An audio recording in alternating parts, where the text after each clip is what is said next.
Episode 12 with Sean Whalen. Hey everybody, you're listening to the Never Forsaken podcast, looking at the lives of the outcasts, the seekers, the never forsakens, those in or out of the local church and passionate about Christ. The show is broadcast weekly, and show notes and more information can be found at neverforsakenpodcast.com. I'm your host, John Robinson. Let's get into the show. Hey friends, Christmas is just around the corner. It's not too early to get talking about it. I want to tell you about a special ministry project that a friend of mine, Jerry Herships, is running. It's a project called Christmas in the Park 2015. You can find it on Facebook.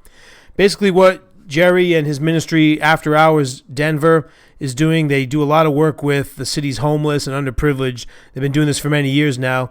But this year they're going to be partnering up with Sierra Trading Post to provide discounted sleeping bags. And when you purchase a sleeping bag through the link that they have on Facebook, After Hours Denver also does receive some money from Sierra Trading Post, which, like I said, it helps out for the homeless in Denver. You get good deals on the sleeping bags. You can save 50% off of shipping by using a special code on the site. You want to use the code Xmas in the Park. I've put all of this information and the links up on the Facebook page for Never Forsaken Podcast, also on neverforsakenpodcast.com. So when you're doing your Christmas shopping, we know the stores are going to be crazy. It's going to be hectic getting out there. You can do this from the comfort of your home, right from your computer. Just order a sleeping bag and help out Jerry Herships and the After Hours Denver Ministry. Thanks for sticking around and listening to Sean Whalen, Episode 12. Thank you, podcast listeners, for tuning in to another episode of the Never Forsaken Podcast. My guest today is Sean Whalen. Sean, welcome to the show. Hey, thanks, man. Sean, I'd just like to get a little bit of information, perhaps, on your background, your maybe any church upbringing or church experience. In my show, I talk to Christians and kind of focus on like fringe or outcast kind of Christians or those that minister to them. And I'd seen some pictures of you being in church and whatnot, so I was just curious a little bit about your background. A couple, I guess, different questions in that. My background is I was born and raised Catholic. I was Catholic for 16 years. I was born and raised in a home where my father was Catholic and my mom was Mormon, and so kind of had both of the philosophies growing up, both of the the doctrines and things along those lines. And so my parents split up when I was a teenager, and my brother and I went with my mom, and so we joined the Mormon Church, and I ended up serving a Mormon mission, and so I've had quite a bit of variety, I guess you could say, in quote unquote religion since I was a kid. It gives you a very diverse background. It's great. Yeah, Sean, I give a lot of credit to the Mormons I see in the neighborhood here. Pouring rain the other day, riding the bicycles, man. That's hardcore. Oh yeah. So, that's what I did. I did it. So. Oh, you actually did do it? I did, yeah. I served a two-year Mormon mission. So is that mandatory for everyone? No, not at all. Okay. Nope, 100% volunteer. Okay. I wasn't sure. I always wondered that. So it's one day I'm scrolling Facebook and I see this thing come up, Lions Not Sheep, and watch a couple of your videos. Mm-hmm. And could you explain, first question would be explain that movement, or explain really what is Lions Not Sheep? So I actually had the thought a few months ago, just the actual slogan, the actual thought of it, and I took it to my brother. I mean, I'm big into politics. I'm big into spirituality. I'm constantly speaking and things along those lines, and so I just had this calling and feeling of just this movement type of deal, and I've been very outspoken with a lot of my philosophies, a lot of things, and it's ultimately helped me gain a huge following on social media. And I had the idea of the Lions Not Sheep as just kind of like my own thing, like I'm a lion, I'm not a sheep. As I've watched people in the political world that are just completely uneducated and kind of following around whatever the masses tell them, whether it's media, whether it's politicians, whether it's pastors or preachers, you know what I mean? People just without education that are just following around blindly. And I went to my buddy and said, "Hey, put this on a T-shirt for me." He owned a screen printing company, and he put Lions Not Sheep on a T-shirt. And I ended up having a picture of it on Facebook, and somebody saw it and made a comment and said, "Hey, how do I buy that shirt?"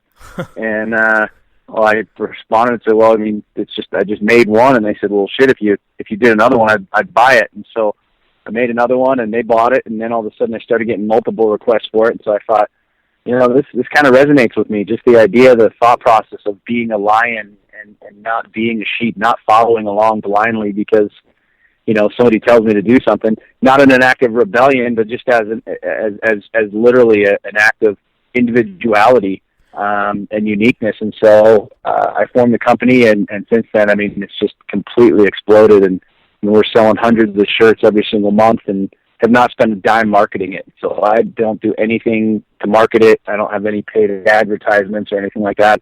It's 100% organic through social media. So it's taken off. I think a lot of people resonate with it as well.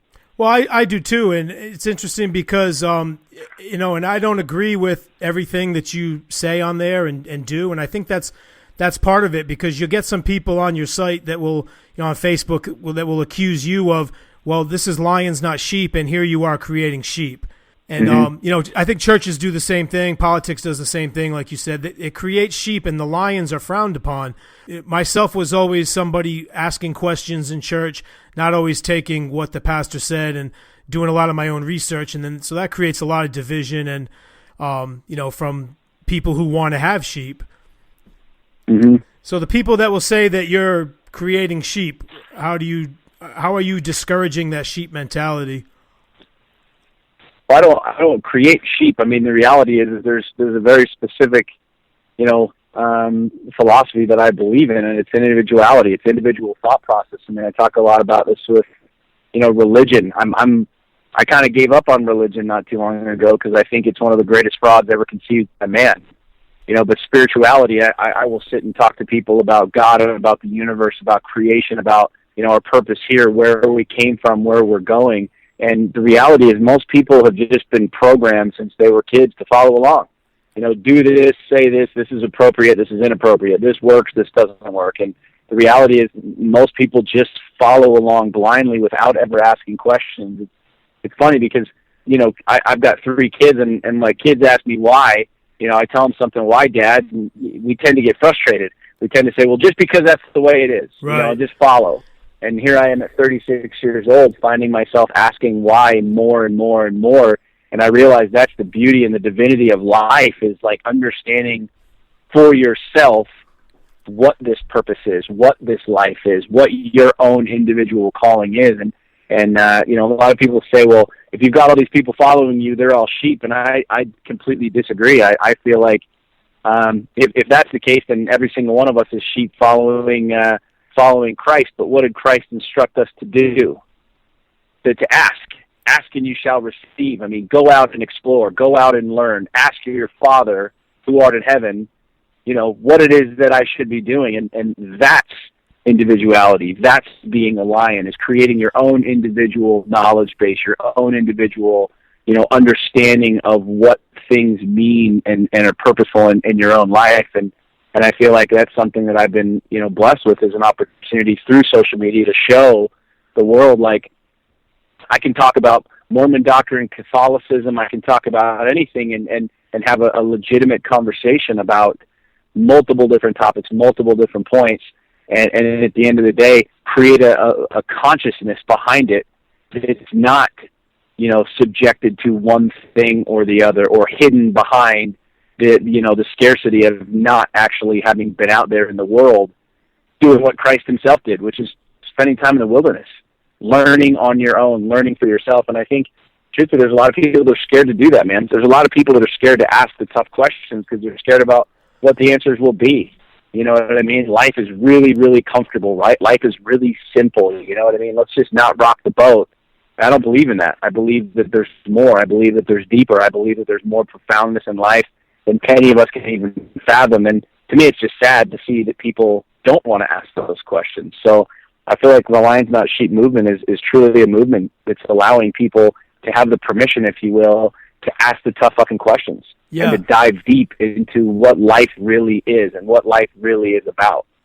So even at a young age, let's say with kids now, like, because public schools is not going to do what you're saying. Public school system is not going to let kids ask these hard questions. Everything is sit down, shut up, listen, obey, and do what we say. And now you got these, everybody's all messed up in their 20s and 30s and can't even think for themselves. A lot of people say, well, how do we fix everything? I mean, how do we fix the world? How do we fix the country? I don't really think it's broken, man. And I know that sounds crazy because so many people have this concept that, like, everything's broken and the government's broken and this is broken and, religion is broken and whatever. And I think it's just a lack of consciousness. It's a lack of individuality. It's a lack of people truly understanding and spending the time to educate themselves. Because if you stop and think about it, if parents were able to be home, and I'm not talking about job-wise, they make it a priority to raise their children versus pawning off the education of their children to the education system, or pawning off the connection with deity to a preacher or to a priest or to a bishop or to somebody else, and they actually shared what was real and authentic to them, you completely create a dent in the universe. You allow children and give them the liberties to be free, but what do we do now? Sit down, shut up, don't talk, just sit there for a few minutes so that you don't bug me. And I don't believe in that, man. And truly, that's the reason that kids are the way that they are.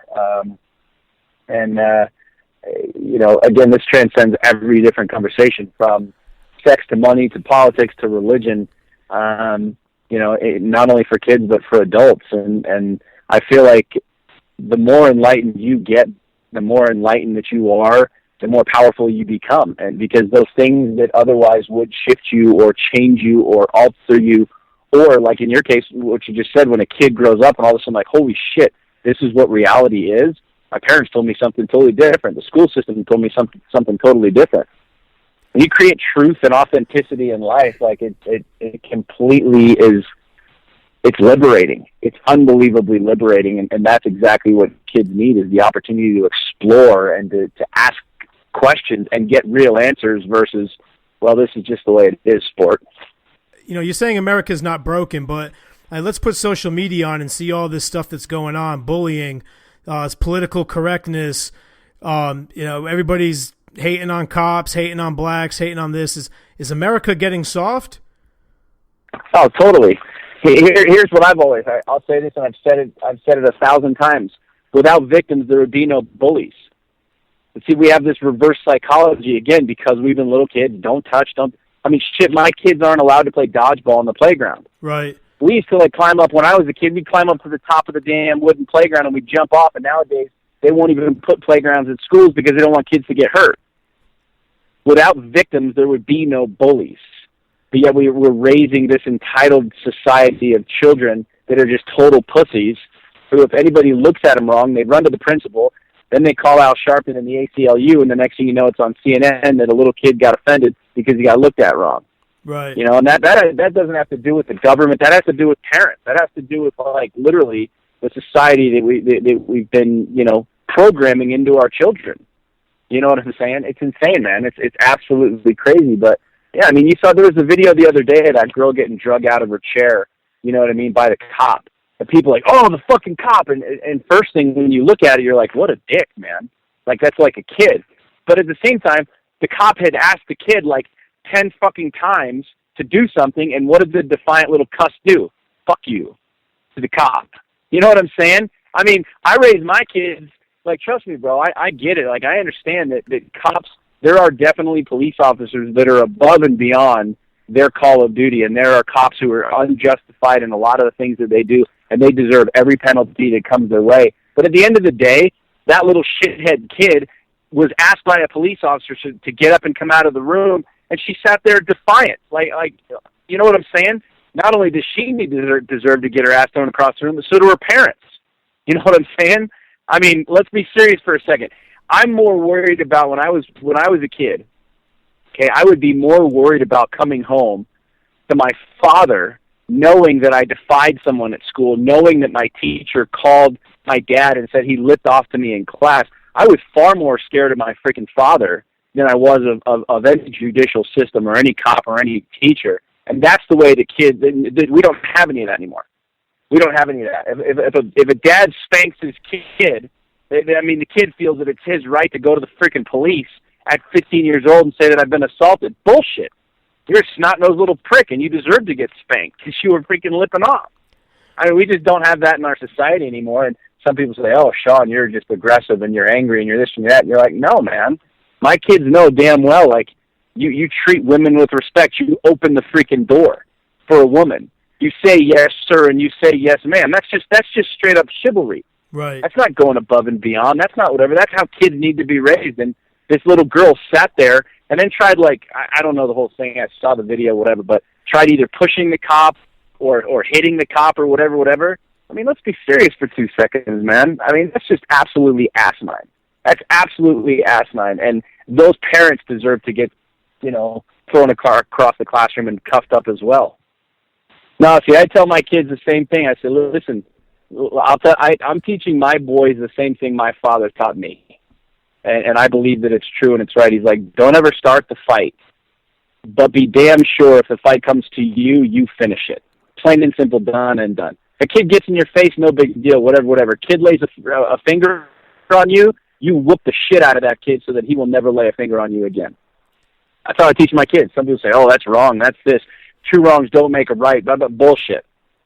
Bullshit. That's how it worked when I was a kid, and it worked plenty fine. You know what I'm saying? But we live in this society now where it's like, it's just crazy, man. Like, don't defend yourself, don't do this, don't do that. Just run to the system and let the quote-unquote system handle it. But, like I said, without victims, there would be no bullies. But we live in an entitled system where, like, we're allowing children to just become these victims, that the world is wrong and everything's wrong and everybody else it's their fault because I'm in this situation, or it's the food's fault because I'm fat.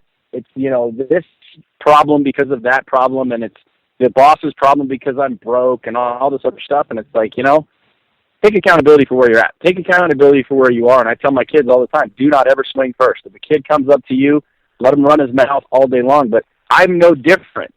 If a dude came up to me and started lipping off that he doesn't like the boots that I'm wearing or thinks that I'm funny looking, cool, bro. Like, nice story. I really don't give a shit.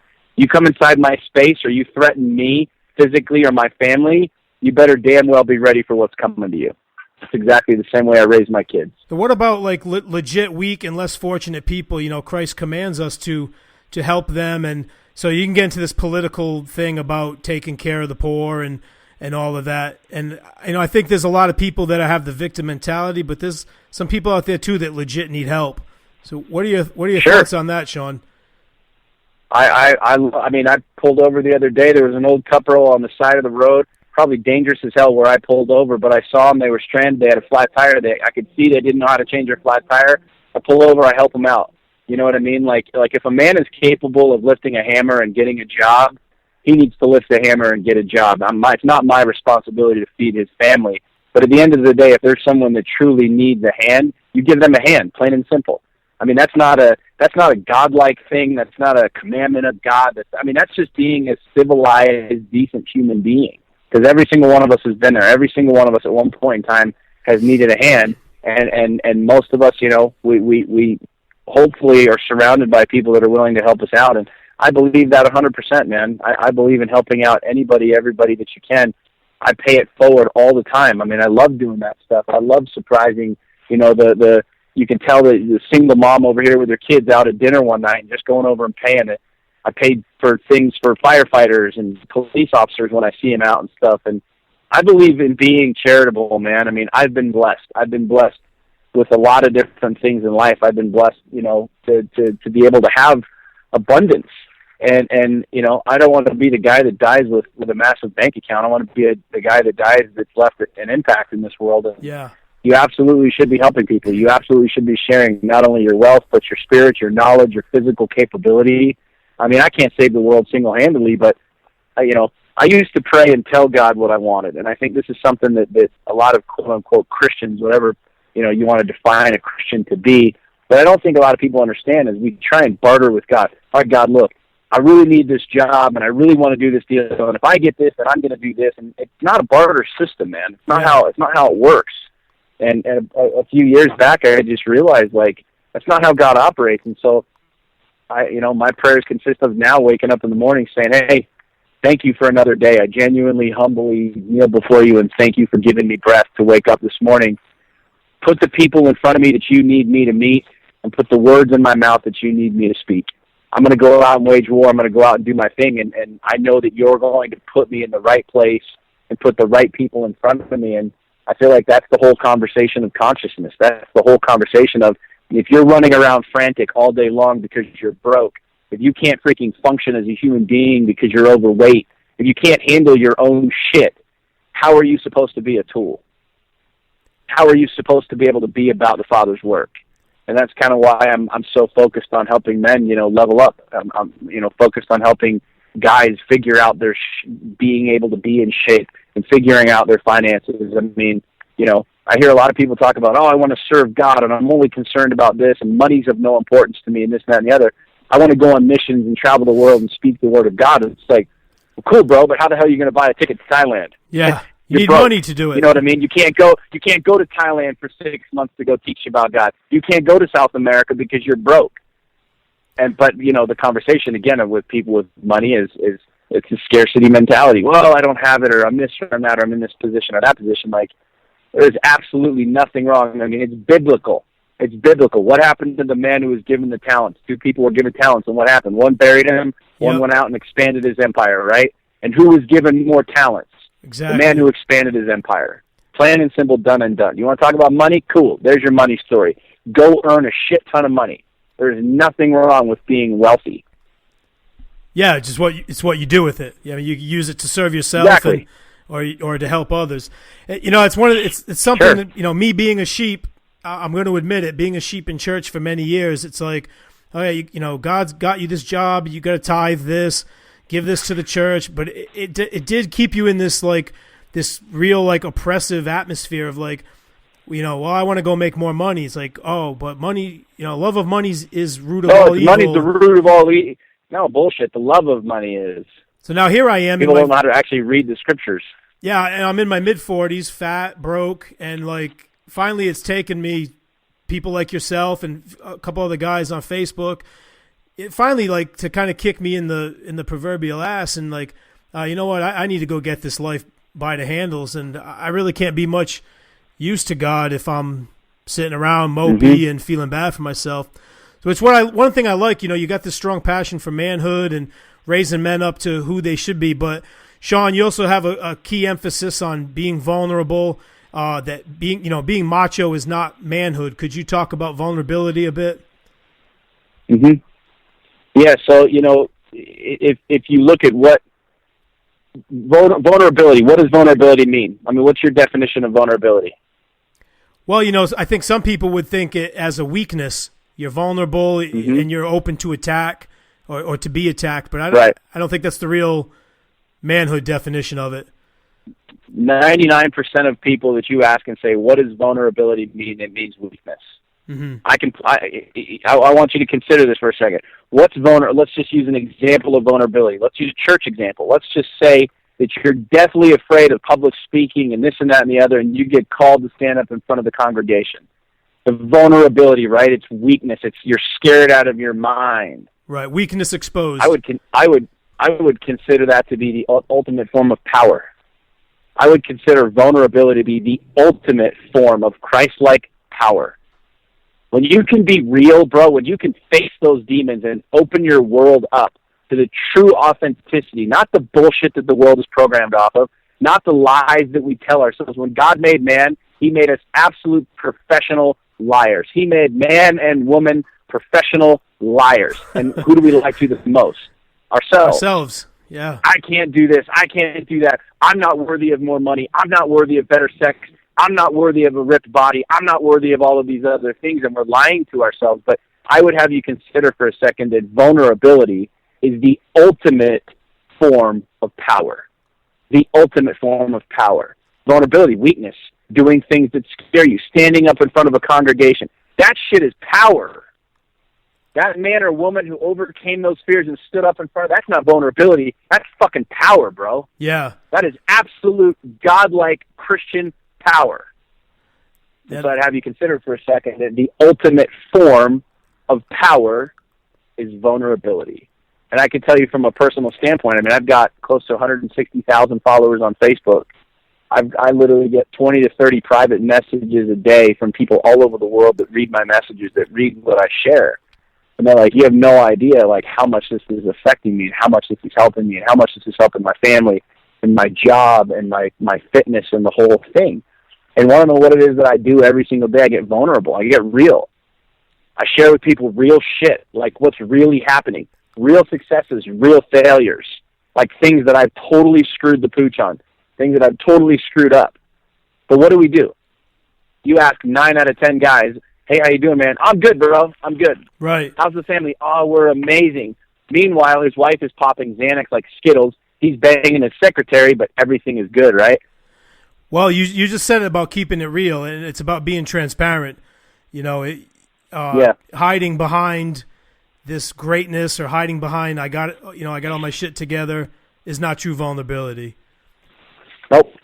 Vulnerability is not weakness. Vulnerability is the ultimate form of power. You want to grow an empire, be vulnerable. You want to have like the deepest connection with your spouse or significant other, be vulnerable. You want to have like the most intense, amazing sex you've ever had in your entire life, be vulnerable. You want to like raise children to be true like warriors, gods and goddesses, be vulnerable. I like that, Sean. That's deep. They're talking about women there. You're talking about relationship and whatnot. You had a good post a few days ago about chasing women down the rabbit hole. Care to share on that a little bit? What does that mean? I get hit up a lot. I do a lot of private coaching. I do a lot of consulting with men. I mean, the Lions Not Sheep experience is a men only experience, and we go into like really like deep things and the truths behind life. And the reality is, masculinity men in general have become completely sedated and neutered. Our society of men, truthfully, we've got a society of pussies. Guys that are afraid to show up. People get triggered by that word and whatever else, but we're afraid to show up. We're afraid to be a man. And so the wife goes off or the significant other goes off, and we're so freaking weak and fragile and frail, and we're not able to stand in our own power, that we chase them down the rabbit hole, and we fight and we argue, and we fight and we argue. And eventually we're not arguing and fighting about what the true argument and fight was even about. We're just spewing our own insecurities and our own ego and the whole thing. And I just learned a long time ago that, my girl, when she comes to me and she's angry, she's frustrated, she's this or that, 9 out of 10 times it has nothing to do with what she's actually talking to me about. It has to do with something else. It has to do with this. So me as a weak man, me as a man who doesn't have control over his own thoughts and his own mind and his own power, I chase her down the rabbit hole and I fight and I argue and I fight and I argue. And instead of standing in my place of power and literally going over to her and completely altering the situation, altering what's really happening, and taking control and power of the situation. And as a society of men, we've lost focus of what it is to be a man, what it is to be like masculine, what it is to be divine, what it is to be a god. I mean, we were created in the image and likeness of our God, and yet we treat ourselves like paupers. We treat ourselves like little minions and little peons, and yet we are kings and gods. And, I truly believe that. I truly 150% believe that God wants us to be, our divine, truest form is to be like a king, to act like a king, and to treat our women the same way, to treat our families the same way, to treat ourselves the same way, and yet we literally sabotage ourselves. Like you said, a perfect example. We're halfway through life at 36, 44, 45 years old, and we don't know what the fuck's going on. Yeah.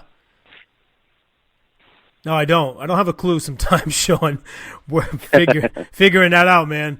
But hey, for me, the podcast was a start, and just getting here on the microphone and just exposing different areas of Christian culture. This is a final topic I'd like to hit on. We could debate this all day. I'm really in the middle on this, but it can divide Christians, and this is guns and gun culture. First question: do you admit that we have a problem in the country, or do you you say the country's not broken, but what about gun policy? Do you think that's broken? No, I think we need more guns. I mean, the policy. What policy? It's the same thing with marijuana. I can go to Colorado and smoke marijuana right now. I step 2 feet over into Utah, and I can smoke marijuana and go to prison for it. Yeah. It's completely jacked up. It's completely stupid. It's a completely broken system. Broken in the sense that it doesn't work. It's not practical, and it doesn't work. It's the same thing with guns. I mean, it's not rocket science to realize that if you go to Montana, 9 out of 10 people in Montana have a gun. That's the reason crime's so damn low. Right. You go to Chicago, nobody's got a gun. Why the fuck do you think crime's so high? I mean, guys, this is not like politics. This is common sense. You know what I'm saying? Yeah. So in my opinion, where do I stand on guns? I'll tell you straight up, I'm doing this podcast right now. I've got a brand new AR-15 sitting on the back seat of my car. I've got a 9mm on my hip. I believe in guns. I believe that every single American should have the right to bear arms, not only as our Constitution, prescribed, but as a God-given right. As a God-given right, I have the right to bear arms no matter where I go, and I think the solution is to allow that to happen, allow every human being to carry a gun.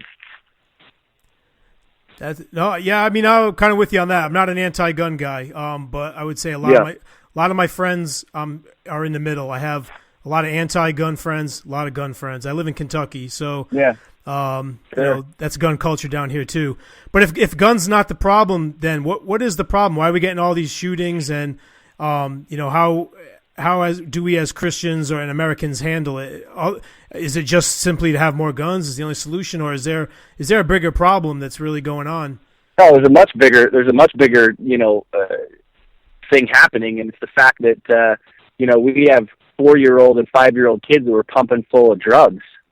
You want to know why kids? We have the pharmaceutical industry is a multi-trillion-dollar deal globally. I mean, stop and think about it for a second. We're pumping our children full of drugs at 4 or 5 years old because they quote unquote won't sit down in class. Right. They're freaking kids. They want to run around, and we're trying to create this army of like sedated, neutered kids that just sit there and don't say anything, don't talk, don't whatever, and they're freaking children. Well, that's why I homeschooled my kid. Kids full of drugs. If you look at most of the shootings are from kids that had serious emotional and psychological issues. Kids that were like pumped full of drugs from a young age. And that's just not that's not my opinion on it. That's the fact. I mean, most of these kids had serious mental instabilities and were on multiple different concoctions of drugs and stuff like that. I mean, that's the bigger problem. It's not a gun thing. Guns don't kill people. People kill people. Right. I mean, shit, if we had to ban everything that killed a human being, we'd ban string, we'd ban forks, we'd ban knives, we'd ban crowbars, we'd ban baseball bats. I mean, we literally, have padded walls, and cars kill people, motorcycles kill people, airplanes kill people. You know what I'm saying? It's just a topic, and it's a conversation. It's just a talking point for all the freaking dipshits in Washington who think that they actually have, true power and control. And it's just another thing for them to try and, dictate to a population what they can or can't do. It's no different than telling a child to sit down or shut up. This is them telling the adults, you can't have guns. Naughty adults, you can't have guns. It's the same thing, man. Yeah, it's the exact same thing. Guns don't kill people. Guns do not kill people, and the statistics show that, whether it's common sense statistics or actual practical numbers. You know what I mean? We do have a lot of shootings, and at the end of the day, we also have a higher prescription drug rate than anywhere else in the world. What does that tell you? Yeah. We have severe imbalances in people. Why do you think depression runs rampant? I mean, hell, man, they hand out friggin' Prozac and Xanax like it's freaking candy. You know what I'm saying? They hand out Adderall to kids, 5-year-old kids on Adderall to get them to calm down. He's a 5-year-old freaking kid. Let him run around. That's what they do at 5 years old. That's what I did at 5 years old. And we're trying to freaking sedate them with drugs. And you wonder why kids lose their shit and end up shooting other kids. Right. It has nothing to do with guns. It has everything to do with the fact that we're pumping them full of drugs from the time they come out of the womb. Yeah, I definitely agree with you. I think that's a huge problem. I don't know. Hopefully that's something that can be handled in the future. I don't know if it will. That's big money right there, the pharmaceutical industry. Well, that boils down to the political conversation. That's where you need to expose the political corruption that's going on. That's why, I'm so heavily involved in politics and the political discussion that I am, because, if you look at 95%, I forget what the statistics were. I read something the other day, but something like 95% of the senators and congressmen in Washington, 435 of them, 100 senators, congressmen, the whole thing, there's 535 of them. 95% of them, their biggest donors were drug companies. The biggest donors are drug companies. Wow. I didn't know that. Why do you think we're freaking... Yeah, look it all up.